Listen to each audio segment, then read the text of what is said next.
All right.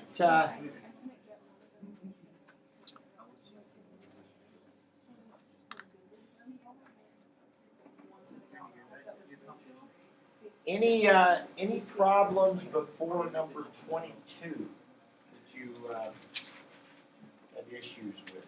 Number 12. You would like to say? Of course, we do have the answer, the solutions manual here, and you've got your, for those derivative ones, you've got your calculators, you know, that you could check some work on and so forth. We're gonna write down those derivative rules here in a little bit, or give you an opportunity to, if you would like. You know, one of the things that I realized as we were working on these is when you have a composite function, you know, if I tell you that h of x is equal to this, and ask you for h of 3, I kind of just made an assumption there that that would be an easy thing to do, and that might not have been a good assumption on my part too, without, you know, maybe just reviewing that real quickly. But it just means put a 3 in for x, right? And so if you put a 3 in for x right there, you get f of g of 3. And the interesting thing about composite functions is 3 is the input into the g function, and the output of the g function is then the input of the f function. Or another way to say it is the outer function's input is the output of the inner function. Okay, if you really want to confuse yourself. But so you have to find g of 3, which could be plug it into an equation. It could be look on a graph to find g of 3. It could be they just tell you the value of g of 3. And then let's say that happens to be 7, and then that is now the input to the f function, and then you see what that output is, maybe with a graph or an equation or whatever. So we obviously want to be able to do those kind of things to work these problems. All right. Now, on number 12, that was just a derivative one, right? Yeah, with the square root. Now, it's 1 over the square root. So what it really is y equals, or I don't know what the function was, but y equals, I would have written that as, Miranda, what's the inside? It's 1 over. Yeah, and then what's the inside of the square root? Sorry. X squared plus Okay, so if I'm doing that one, I'm writing it like that right away. Okay, it's 1 over the square root, but we don't have any rule for that kind of thing. What we have is a power rule. And so we want to write that as a 1/2 power, and since it's on the bottom, it's a negative, and we want to write it like that. So now when we do the derivative, and this is just nice, quick little review here of the chain rule, is we do the derivative of the outer function, which is the power, so negative 1/2, messy stuff, to the negative 3/2, right? We want it so we don't forget that power. So we want derivative of the outside. We leave the inside alone. And then times, and then big parentheses. So we have a place to put the derivative of the inside. Now sometimes you don't need the parentheses, and as you get better at doing these, you'll kind of be able to see when you need it and when you don't need it. But for right now, it's just a good habit to get into. Derivative of the inside is 2x. And then hopefully we're kind of good enough at these, we know we're going to kick out a negative 3, right? I mean, that's another thing I like about the work we did earlier with this is these, you know, you can think of it as, okay, derivative of the outside and then derivative of the inside, but really it's just you're going to kick out a negative 3. So if you can do that, that's helpful to you as you write it. And then really you could leave that right there. That'd be fine. I mean, if you multiplied this negative 1/2 through these here and distributed, it doesn't really help much. You're still going to have a fraction in there. I mean, if that was a 4 instead of a 3 and you multiplied the 1/2, and that would, you know, that might be a good thing to do. But now if I multiply it through, I'm still going to have a fraction, so that's not, doesn't really help much. Some things you could do. My pin's out of ink. Wow. Are you returning that? I am. That's funny. This happened to me. And my eraser doesn't work. That's not good. So, how was lunch? Now it's just getting crazy.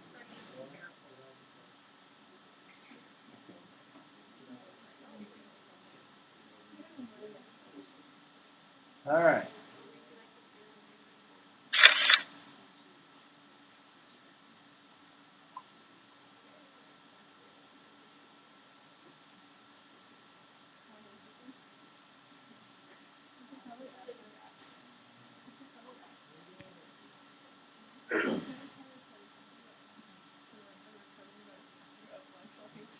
All right. I know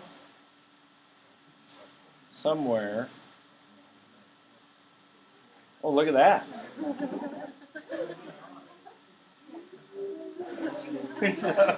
Something bad is happening. So, oh my goodness. How this happened one other time. And unfortunately, I don't remember how I got out of it. I don't want to do that. Technology is great until it doesn't work. Yes.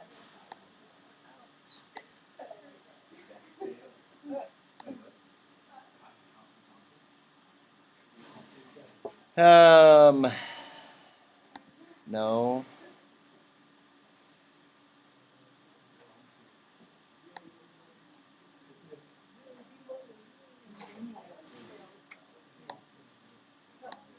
Maybe you should just restart your computer. Oh, that's not what I want to do. I know, but in wasting all this time fixing it, I'd have been better off probably. We're gonna try this.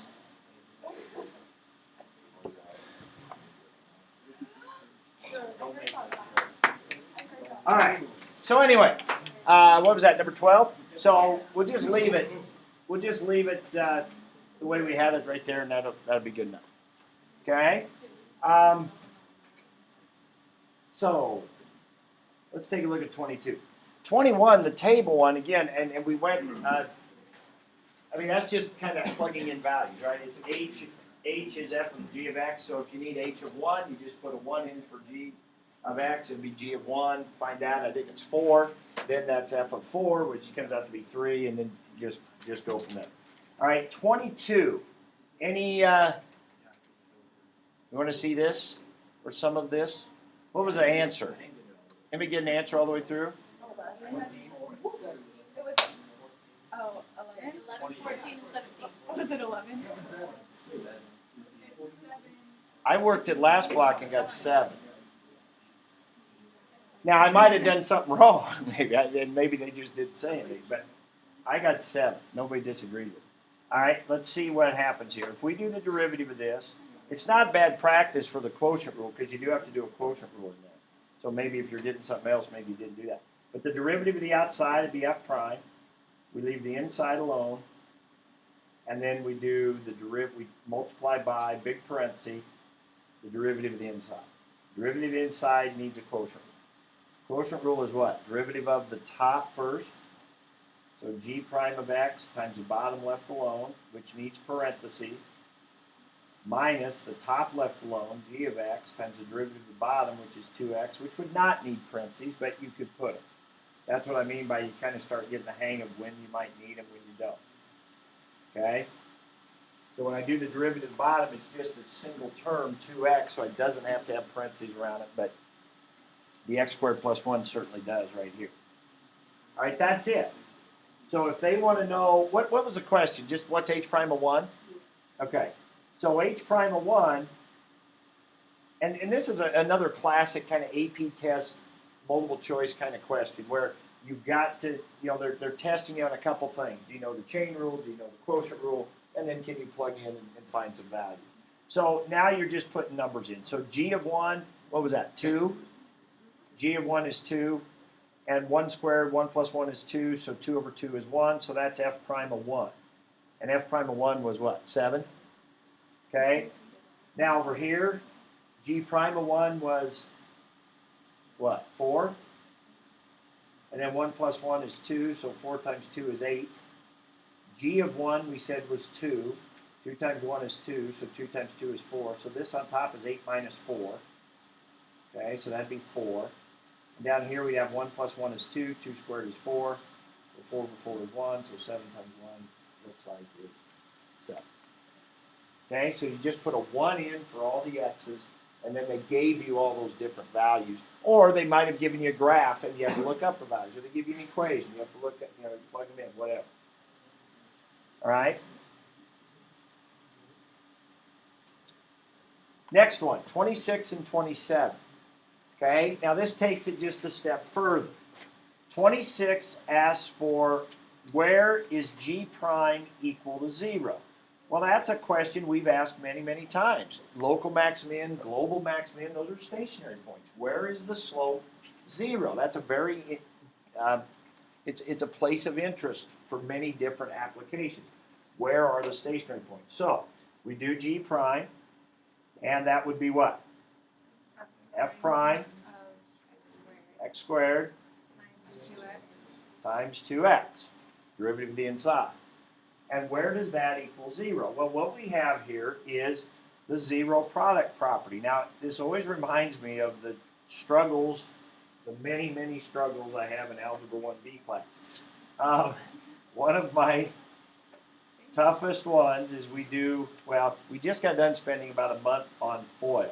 Not really, we didn't spend that time. It sure seems like it. All right, and just being able to factor some trinomial.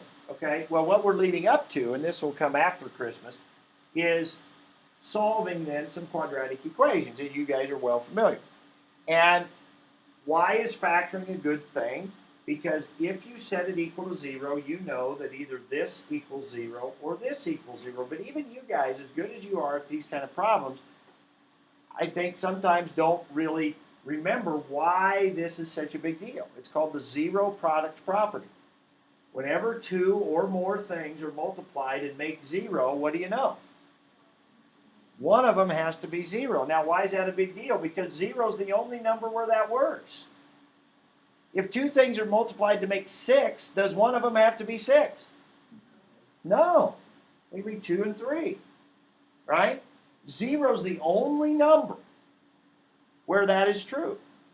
Where when you multiply things and it makes 0, that one of them or more has to be 0.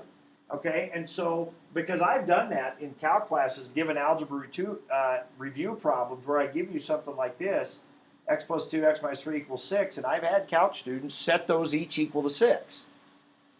Right?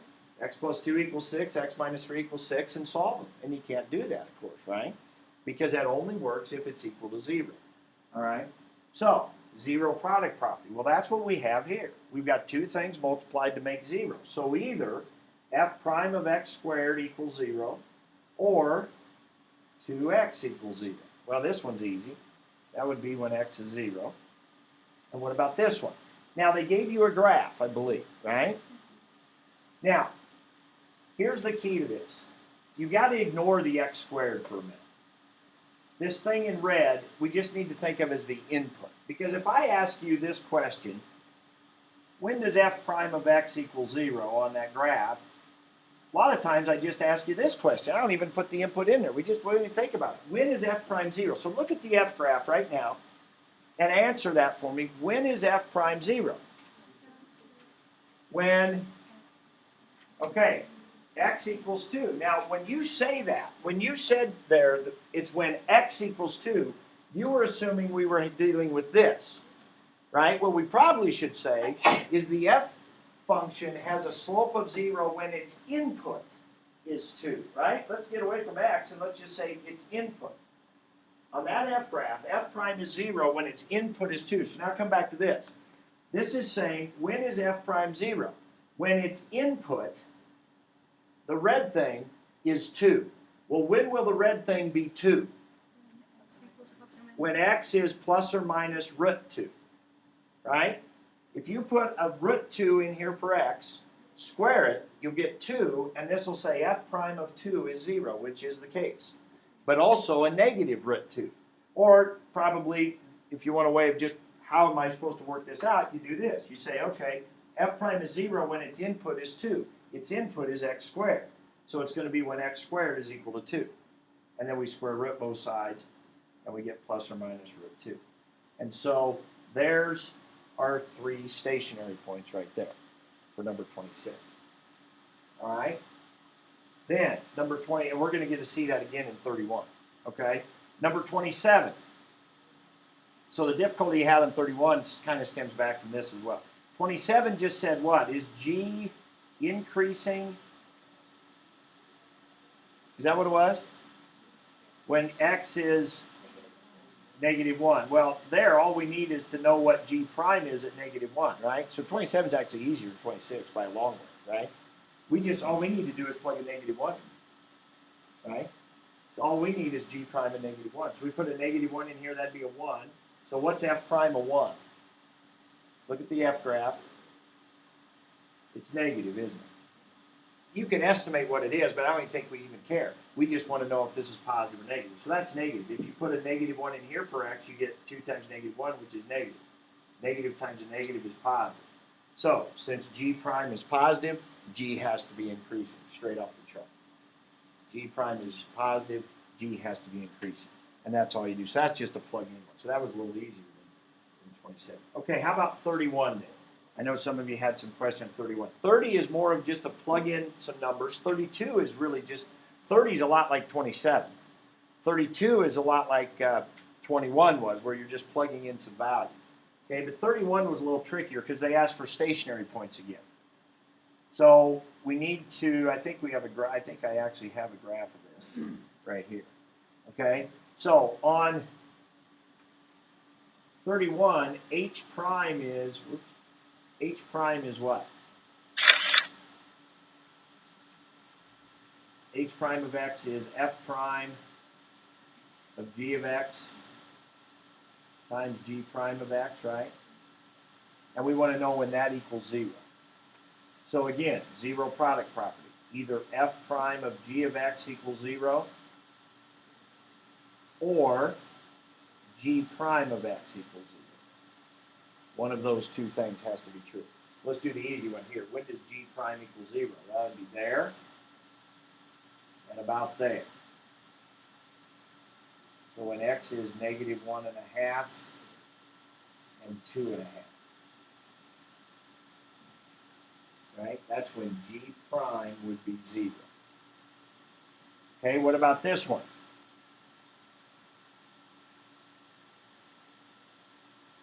Think back to what we just did on 26.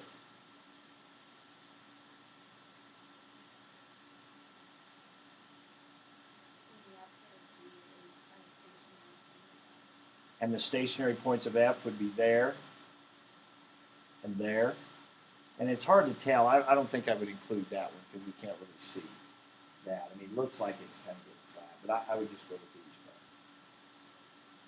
All right? So when the output of G, right, when the red thing is 0 and 2, right? F prime of 0 is 0, and F prime of 2 is 0. So we need G of X to equal either 0, or we need G of X to equal 2, right? The red thing needs to either be 0 or 2. We need an input of 0 or 2, because that's where our slope of F will be 0.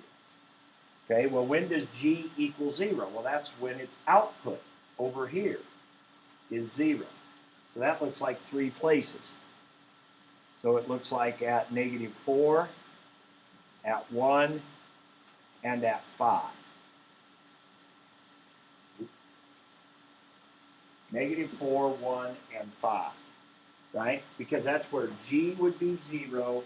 And if G is 0, then that would give us this point right here, where the slope is 0. Okay, what about when G is 2? That would be here and here, which would be -3 and 0. So it looks like we got 7 of them. 3, 4, 5, 6, 7 stationary.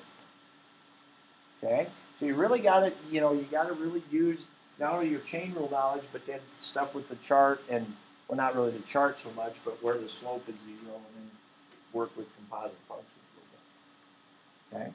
So that's kind of the first time we've seen that kind of thing. All right.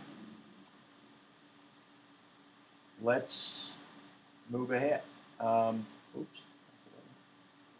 Get let's write down these derivative rules if you would like to. I'll give you access to this document that I'm going to show you here with all the rules written out. But if you would like to have them in your notes, it's, that's certainly up to you.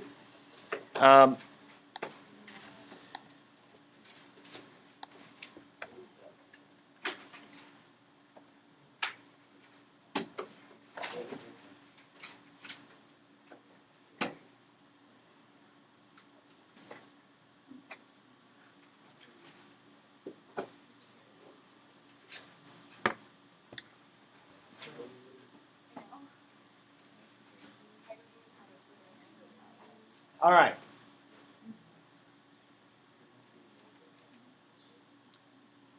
So this is a little more organized version, a lot more organized version of the derivative rules for the gateway test. And we really have them. We really have them all except for three. And then today, the three inverse trig ones we'll do tomorrow. And then today we're going to learn a technique that we have to use in certain situations. So that's kind of a new thing. So anyway, as you're writing here, the first one is if we have functions added or subtracted together, we just do their individual derivatives. Again, this notation is very important for us today as well. We really want to begin to understand this whole dx thing with respect to x, telling us that x is our input variable. It could be dt. Those are the most common input variables we have, x and t. But it could be other input variables as well. And that's what that bottom piece really is just telling us what is the input variable that we're doing the derivative with respect to.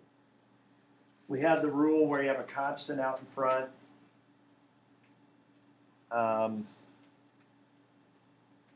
We have our product rule where we used u and v. Now again, remember, u and v just represent functions of x. So u is some stuff and v is some stuff.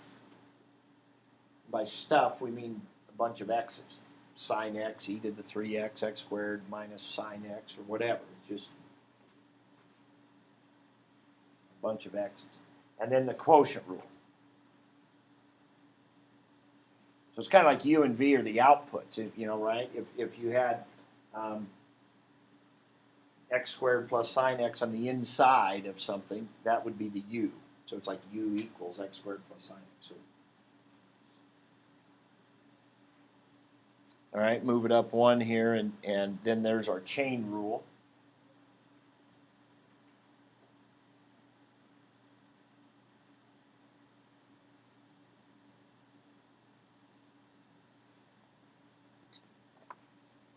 Okay, and there's our chain rule from yesterday. So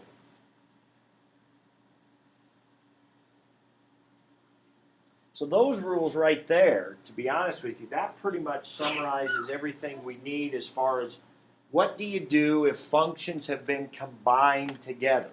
If they've been added or subtracted, that's the first rule. If functions have been multiplied or divided, that's the second, or that's the product and quotient rule. If you got a constant in front of a function, you do that. If you've got a function in a function, you do this. I mean, that really takes care of all those combinations of functions. Okay, then from there, we have a few of these. Now, before I'll come back to that, so don't worry here. But I just want to talk a minute, and I referenced this yesterday. You don't have to write this down, but the rule we're about to look at with the power rule, we said we're going to start writing it this way. Now, what this means is we got the derivative with respect to x. The u here is a bunch of x's raised to some numeric power.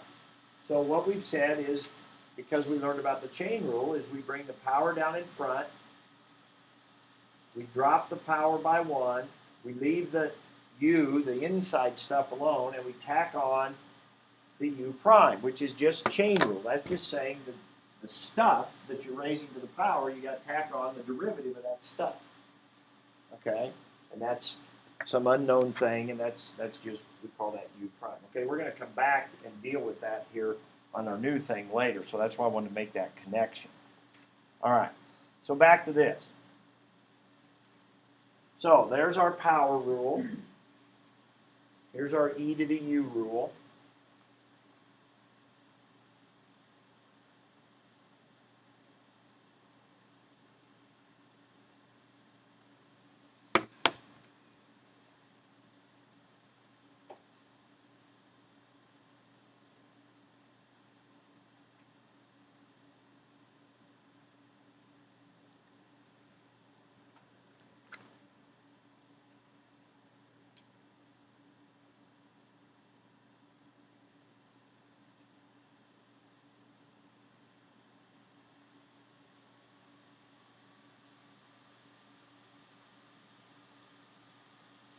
Okay, and then another number raised to a power. Now, and keep in mind now that this is x's raised to a number. We do the power rule. E raised to some x's is a different ballgame. That's the exponential function. So e raised to some x's, right? So e raised to some stuff. The derivative is e raised to that stuff times the derivative of the stuff that's in the power. Okay, and the same thing with b. Now, the reason I put a little asterisk by this is just when you're going to study these and get ready for the gateway test, that might be one you want to take an extra look at because we don't see those very often. You know, you could go through and practice a bunch of derivatives and never run into a 4 to the x. And then all of a sudden on the gateway test, it's there.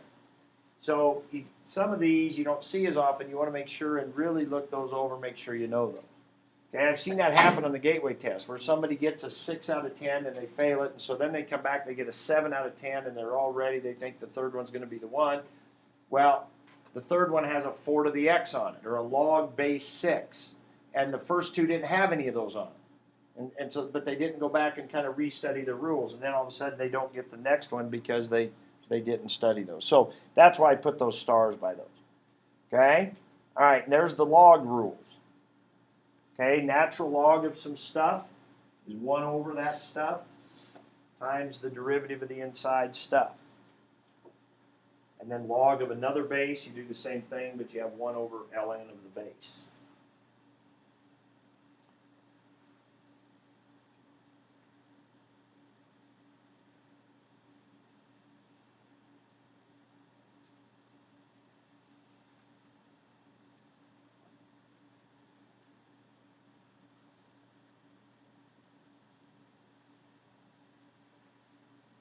And we start getting into the trig rules.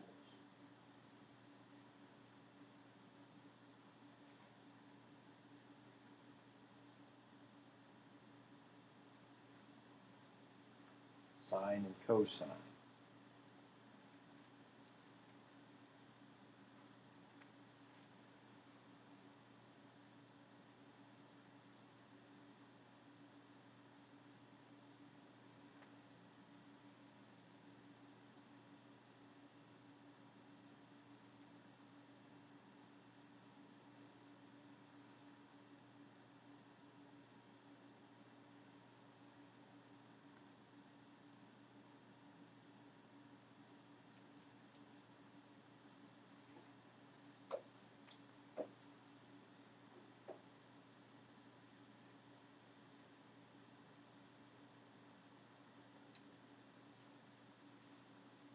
Tangent derivative is secant squared. Tell me if I'm going too fast. I can pull it back down. Tangent, cotangent. And we see sine and cosine a lot, but tangent, cotangent, not always so much. Tangent is secant squared. Cotangent is negative cosecant squared.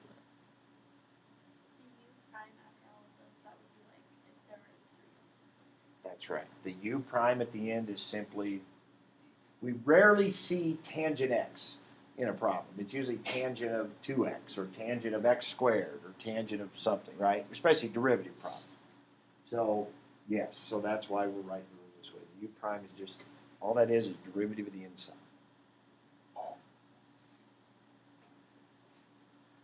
Okay.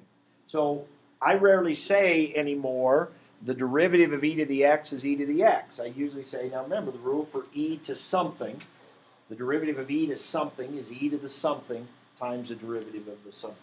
Right? I mean, that's just the way you think about that. A lot of some stuff. I like to be very technical. All right. So that's the trig ones, and we do need to know all of those now at this point. And then the other ones.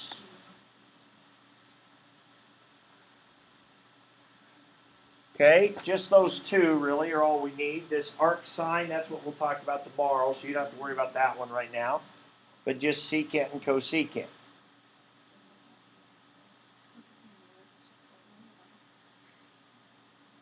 Yeah, you can go ahead and write down arc sine because we'll write it down tomorrow. We'll add it to your list tomorrow. But and we'll do arc cosine and arc tangent. We won't do the other ones, but ever.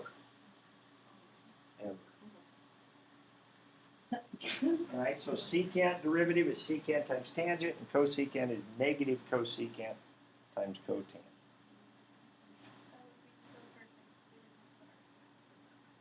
didn't put arcs. Oh, you have to go to a second column.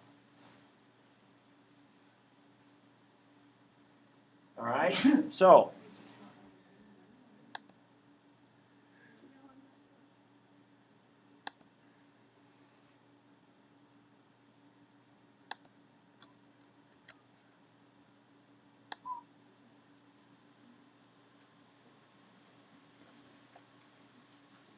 Did you write all of these with your little pen? with my no.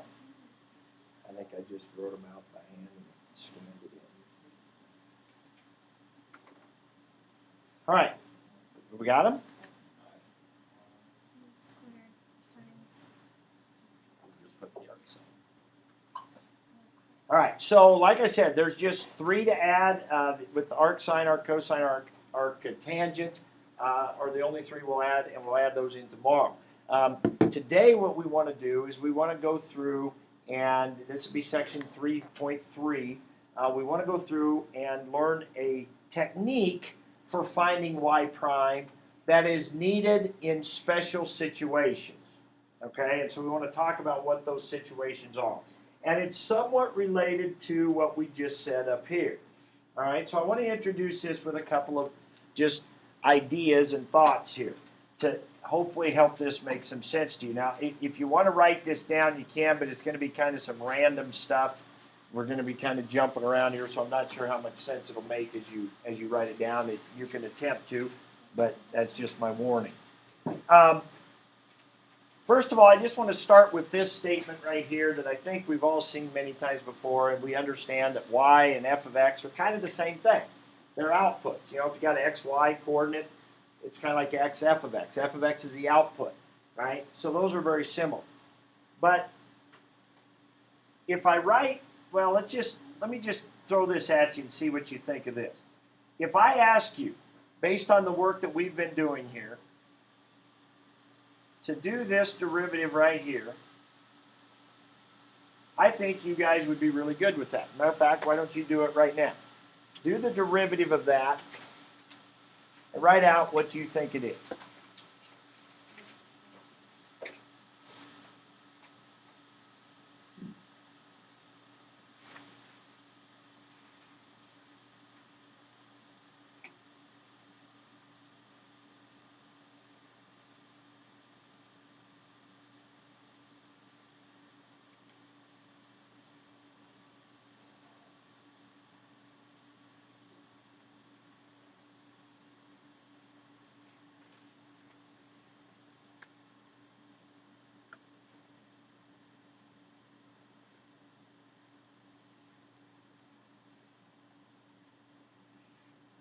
All right, tell me what you got. 3 times f of x squared 3 times f of x all squared. times f of x. Did anybody forget to put on the f prime? Not that you would admit it, right? Right? I mean, it makes sense that you would tack on that f prime, right? The chain rule, derivative inside. That's great. All right, now, you may or may not see a connection here, but I'm just going to, let me just write something down here. If I would have, without doing that, what I just did, if I would have just thrown this up here and said, what's the derivative of y cubed? Would you have said 3y squared? Is that what you'd have thought of? 3y squared. Now, what you should have said, and not that I would expect you to thought of this because I haven't made a big deal about this. We haven't talked much about it. But if I ask you for the derivative of y cubed, what you really ought to say is with respect to what? With respect to what? I mean, every derivative really needs to be with respect to what? You know, what input variable? Now, we assume it's x because it almost always is, right? But if the answer to this was going to be 3y squared, that would be the derivative with respect to y, right? And that would be correct. If I ask you for the derivative with respect to y, that would be 3y squared. because you're telling me that y is the input variable. Now, usually y is the output variable, but there's no reason we couldn't have y being the input variable. We just don't most of the time, but it could. So if you did the derivative with respect to y, this would be the correct answer, 3y squared. Now, why I wrote that way up in the corner of that page, I don't really know. But let's come back to this. Because if y and f of x usually are the same thing, right? Usually those both mean output. Then if I would have asked this then, right? The derivative of y cubed, but this time with respect to x, what should the answer be? 3y squared times y prime.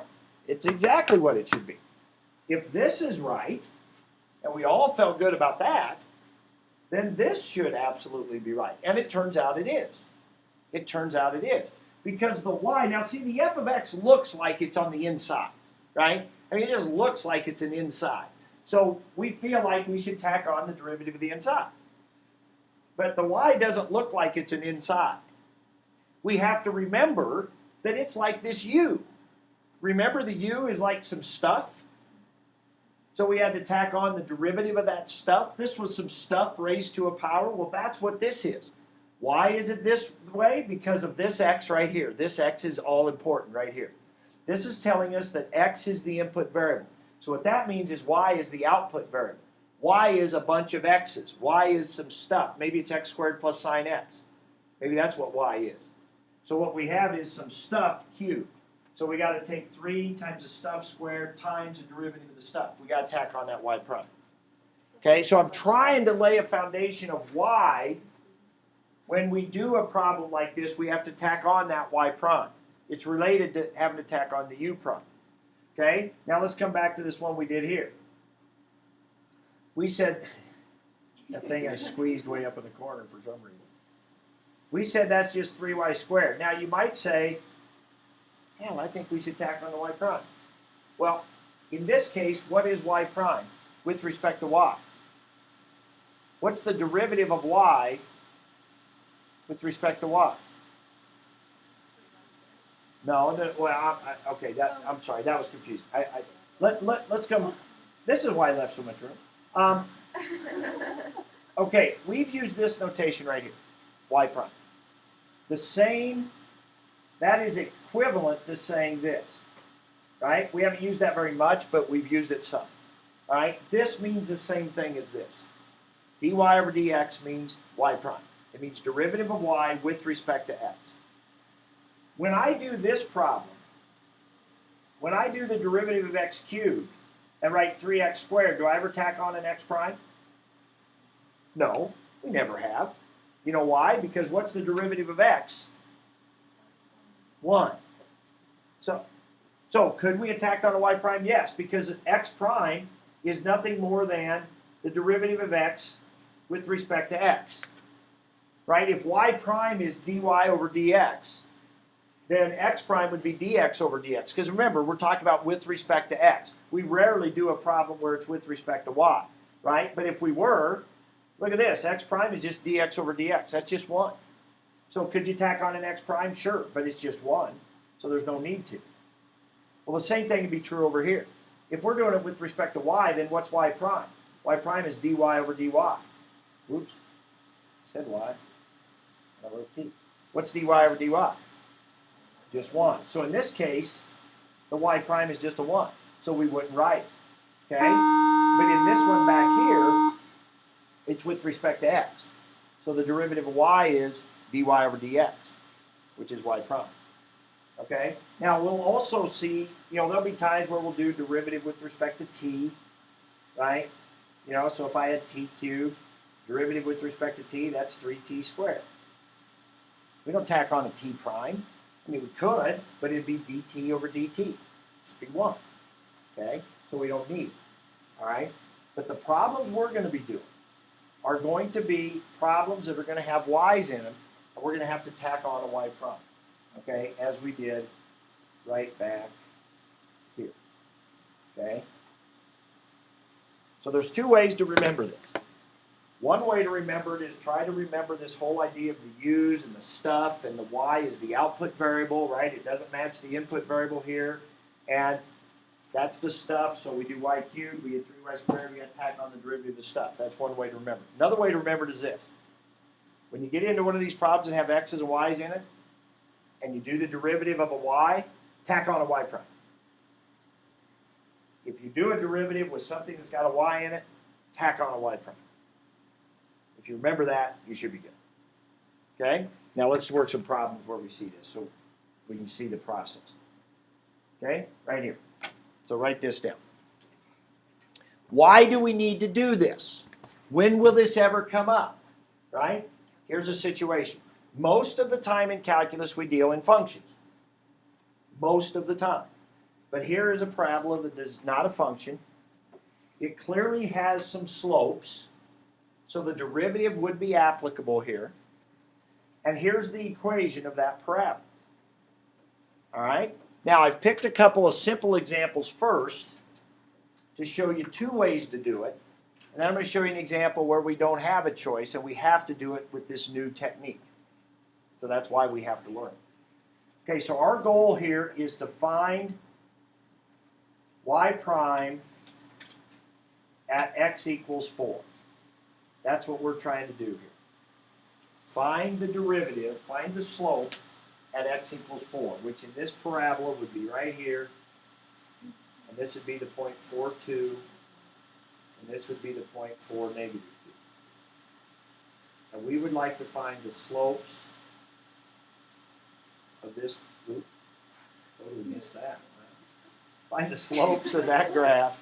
We'd like to find the slopes of that graph right there. Okay? Well,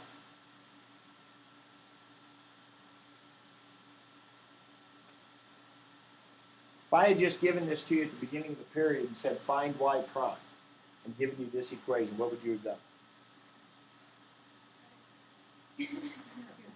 Right, and then what? What would you have done if I gave you this equation and said find y prime? What's that? Done the well, solved it for y. I think. I mean, I don't. Maybe not. But I bet if you got in a group and you were supposed to find y prime, I'll bet a suggestion would come up to get y by itself. Let's get y by itself. Okay. So that's what I want to do. This is called finding an explicit function for y. In other words, get y by itself. Okay. Write it as an explicit function of y. So we get x equals y squared. We add that over. We do the square root of both sides. I'm going to flip it around here. We get plus or minus square root of x. Right? Which, if I'm going to do the derivative, I'd probably better write that as a power. Right? So there's my y equation right there. And now we can do the derivative. So y prime would be plus or minus 1/2 x to the negative 1/2. Right? Does that make sense? So just get y by itself, then we can find y prime. All right? Our normal way. Now we want to find y prime at x equals 4. So we want to plug 4 in. Now negative powers aren't a lot of fun to plug into, so this might be easier if I rearrange this. So this negative power, I'm going to move that to the bottom. I'm going to go ahead and make it a square root as well. So this would be more like plus or minus 1 over 2 square root of x. Would you agree? That'd basically be the same thing. Move that down there, make it square root. Okay, now I plug in my 4. Oops, that's y prime here. So now I plug in my 4. Square root of 4 is 2. 2 times 2 is 4. I get plus or minus 1/4. Seems reasonable. So at those 2 points, the top one would have a positive 1/4 slope. The bottom one would have a negative 1/4. Okay? So that's no big deal. That's nothing new there, other than we had to first get y by itself. That's called explicitly defining it in terms of y. All right. Now, we're going to do something here called implicit differentiation. That's the title of this section. Implicit differentiation.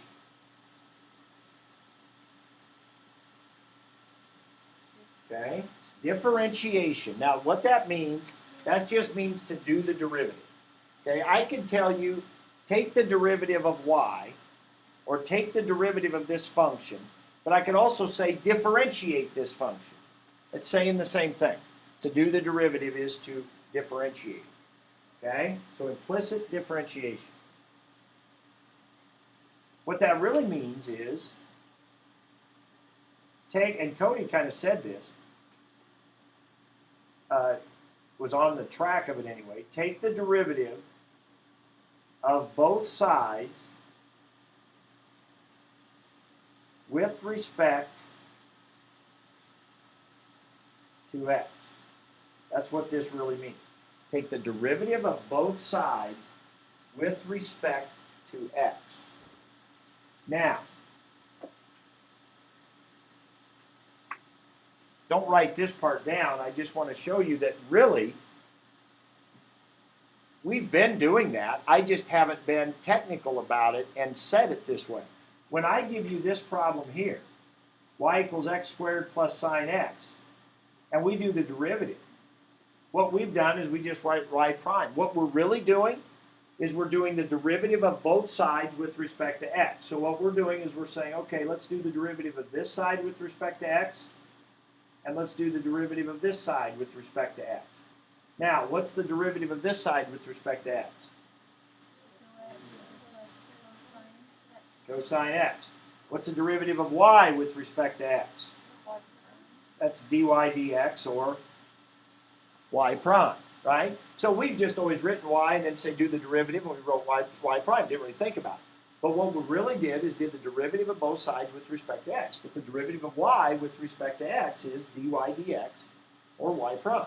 And this side is just that, with respect to x. Okay, so in a sense, we've been doing this. All right, so let's do that. So let's take this and let's do the derivative of both sides with respect to x. So what's the derivative of x? 1.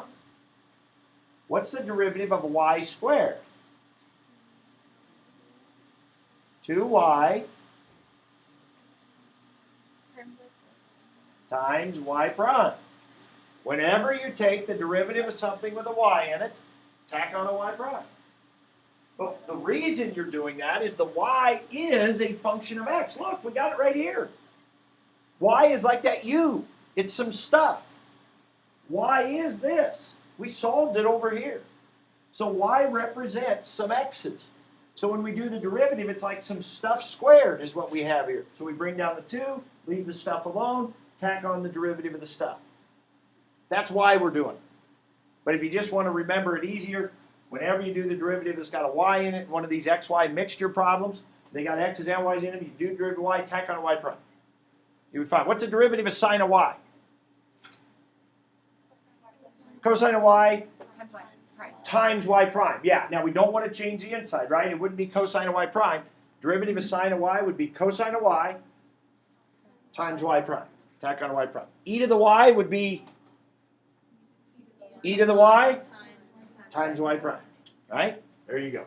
All right, now do the other side. Derivative of 0? 0. Okay, now what were we trying to do? Find y prime, right? We're trying to find y prime. So now we got to solve for y prime. So we'll subtract the 1. We'll divide by a negative 2y. That would turn that to positive.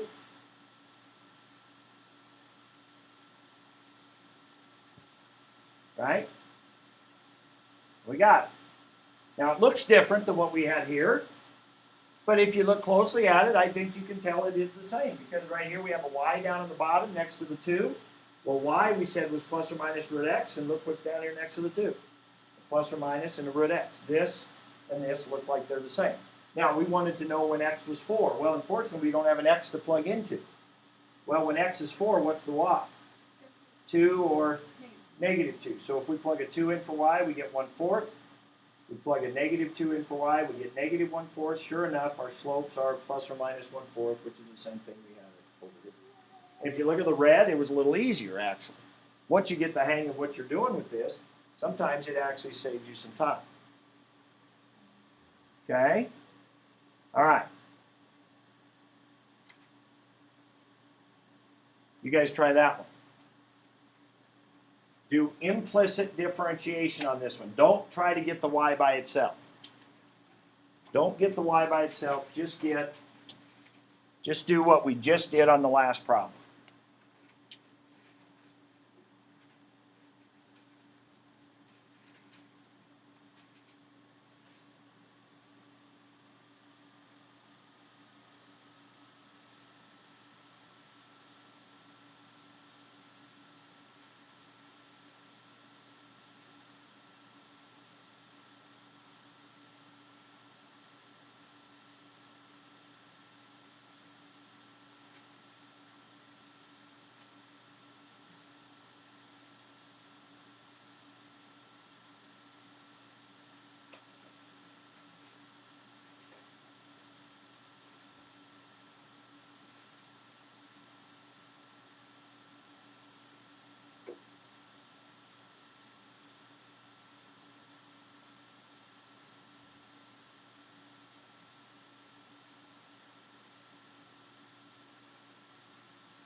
Don't look. You don't want to see it.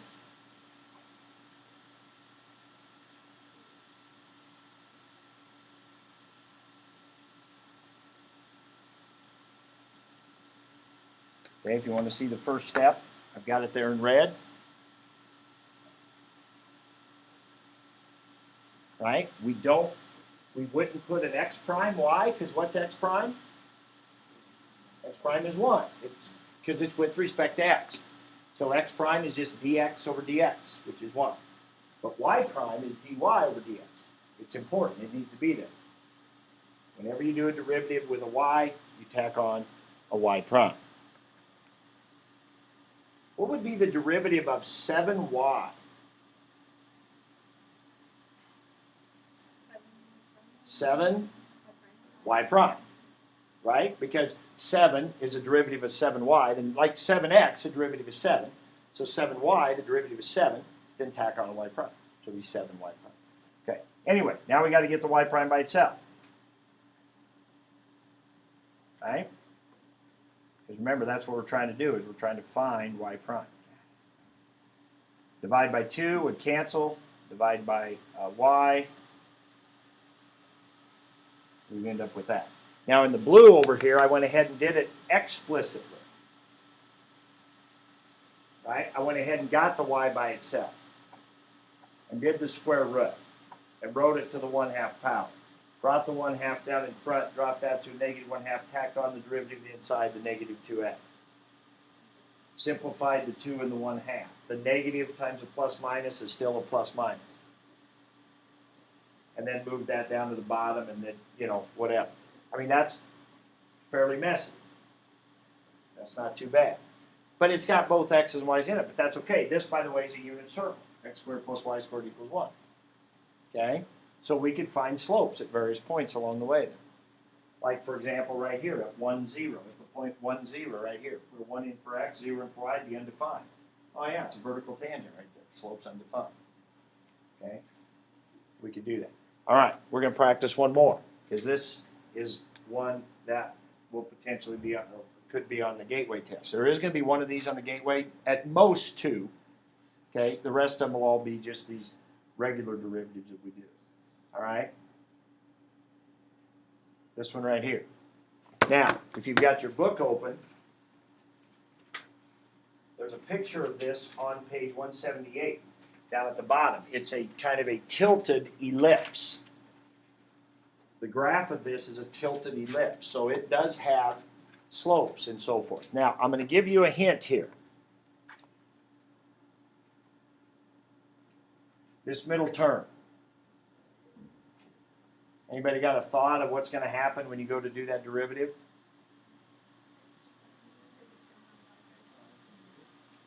Whoa, I heard it. Product rule. Spencer, A for the day. Good job. Product rule.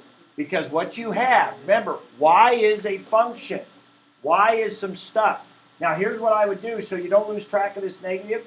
When you go to do your product rule, I would treat that as the first thing, and I would treat that then as the second thing. That's your u and your v. So that is correct. So you're going to do the derivative of that, but when you go to do the derivative of this, you've got to do a product rule. And then that, and then that. Okay, go ahead and try it. I'll put the first step up here in a second, because if you mess up the first step, then your rest of your steps will be wrong. So you might want to just try the first step and stop.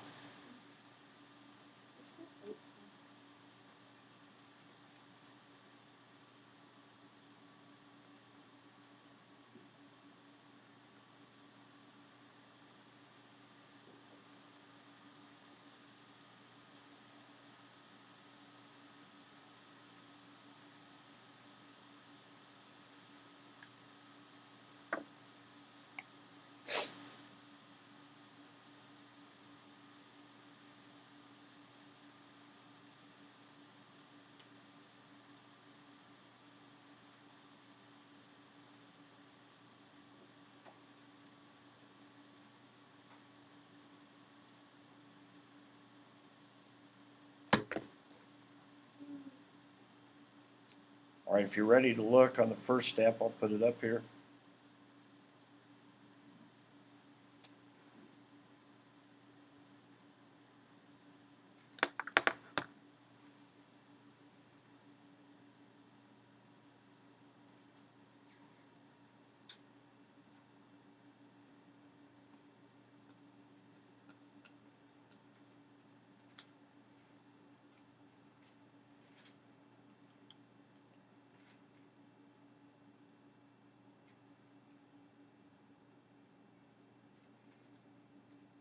Okay, questions about that?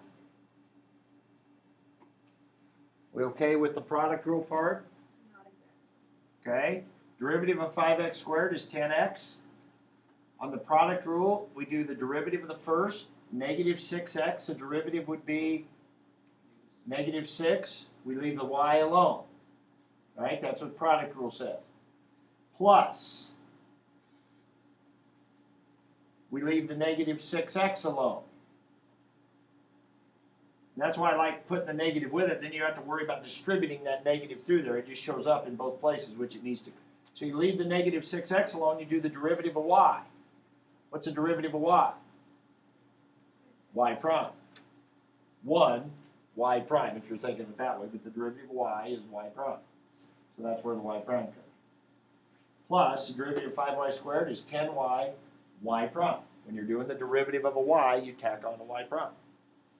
But this is like some stuff squared, right? The 5 stays there, you bring down the 2, makes 10, leave the y to the first power, tack on the derivative of the stuff, the y. Tack on the derivative of y, y prime. And then 16, the derivative of 16 is 0. Now, our goal is to find y prime. So how would I do that now? Do I? Get the, yeah, what we want to do is group the y primes. Guys, it's a lot like this. I keep forgetting I'm recording. It's a lot like this. When you have a problem like this, 3x plus 7 equals 5x plus 9 minus 7x, what are you going to do to find x? You're going to get all the x terms on one side, and then you're going to get all the other non-x terms on the other side. So you'll have something like this. You have 7 minus 9 on this side, and on this side you have 5x minus 7x plus 3x. Now, I know you would never write that out like that. You just add them. But really, what are you doing when you combine these together? You know what you're doing? You're taking out an x. When you combine these together, you're factoring out an x. And then you're going 5 minus 7 plus 3. Well, that's what we're going to do here. Okay? That's what we're going to do here. We're going to take out, well, we're going to move those over. So we're going to have this. If we're trying to find y prime, we want to get all the y prime terms on one side. So this would be negative 10x plus 6y. Right? We need to get all the y prime terms on one side. Now what?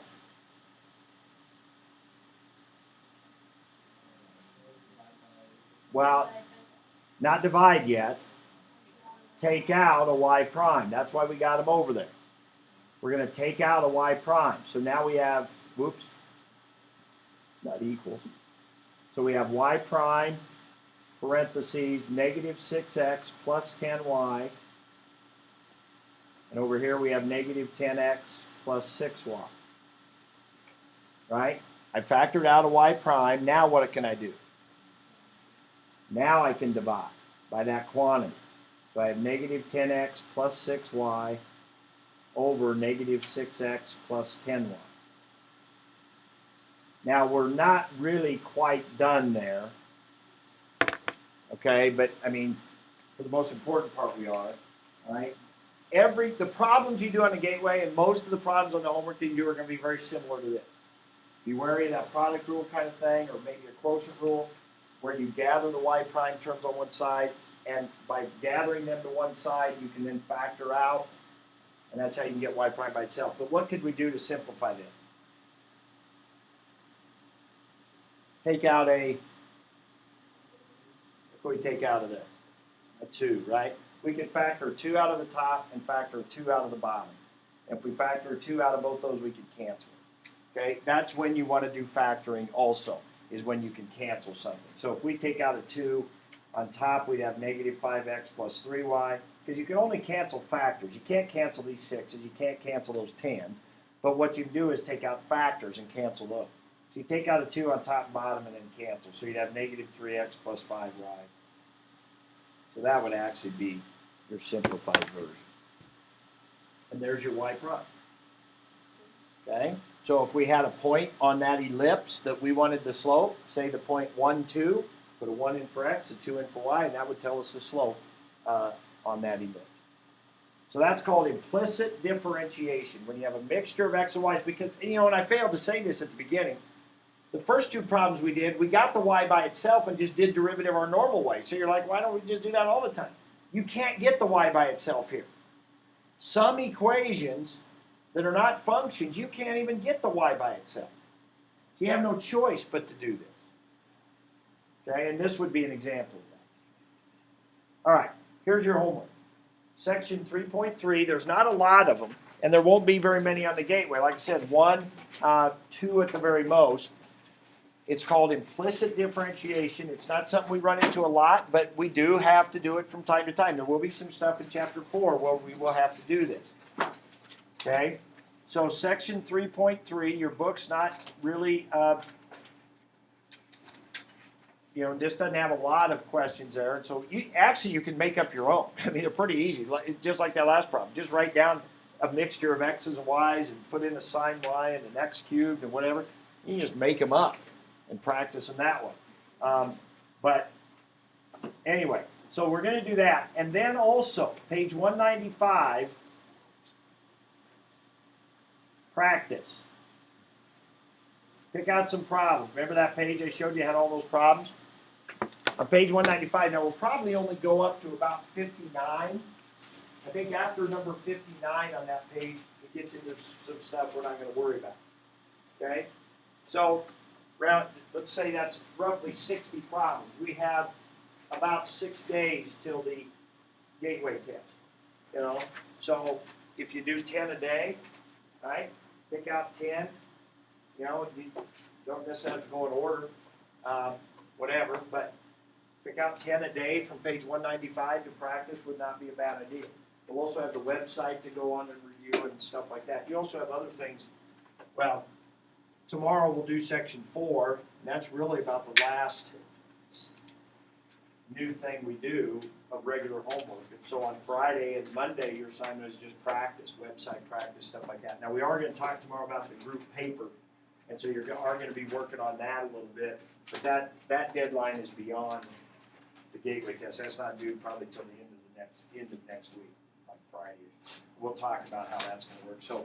So you'll be juggling that a little bit, but that's not too intensive.